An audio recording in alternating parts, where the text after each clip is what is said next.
सुन रहे हैं बगैवा से डीजे धमाका को। अखिया के कजरा लागे छो बवाल गे, लागे छो बवाल गे, लागे छो बवाल गे।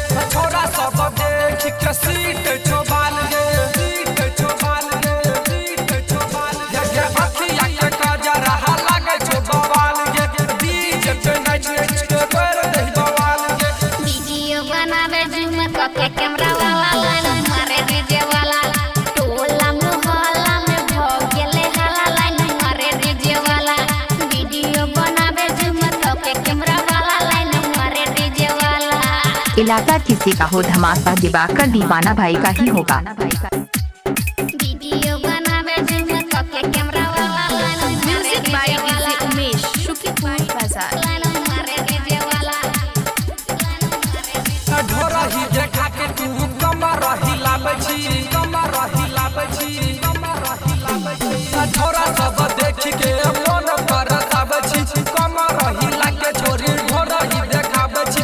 छोरा सब देख के मन करताबै छी, मन करताबै छी, मन करताबै छी। बेसी ने बोल मुंह बंद कर साला लाइन मारे डीजे वाला। वीडियो बनावे झूम के कैमरा वाला लाइन मारे डीजे वाला। टोला मोहल्ला में भौ गेले हाला लाइन मारे अभी सुन रहे दिवाकर दीवाना भाई। बेसी ने बोल मुंह बंद कर साला लाइन मारे डीजे वाला, लाइन मारे डीजे वाला। म्यूजिक बाय डीजे उमेश शुक्रिया बाजार presented by Aruliya recording studio.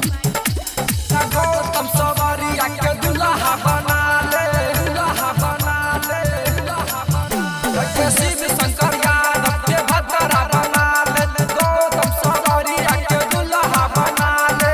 Shiv Shankar Yadav के भतरा बना ले, गौतम सवारिया के दुल्हा बना ले। वीडियो बनावे झूम के कैमरा वाला लाइन मारे डीजे वाला। टोला मोहल्ला में भ गेले हाला लाइन मारे डीजे वाला। वीडियो बनावे झूम के आप कैमरा सुन रहे हैं दिवाकर दीवाना भाई को ग्राम बरीवा जिला मधुबनी 2000।